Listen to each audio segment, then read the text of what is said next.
The world's largest bank was hacked, forced to make transactions via USB. The U.S. branch of the Industrial and Commercial Bank of China, ICBC, has just been attacked by a cyber attack, causing transactions with U.S. Treasury bonds to be interrupted.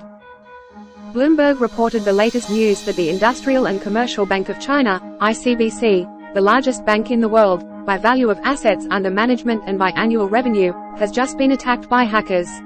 Therefore, they are forced to process transactions using USB.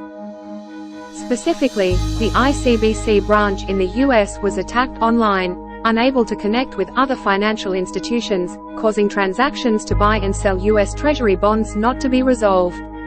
This forced the bank branch in Manhattan to send detailed transaction information to the parties involved by courier USBs containing data by mail.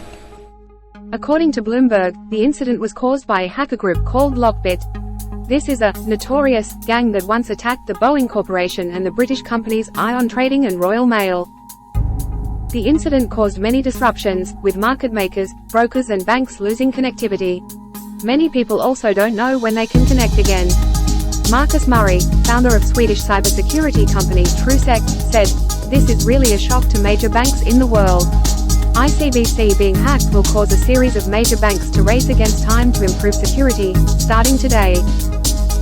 According to an insider, when details about the cyber attack emerged, the bank's headquarters staff in Beijing held emergency meetings with the US branch, as well as notified other banks. Regulators as they discussed next steps and assessed the impact of the incident.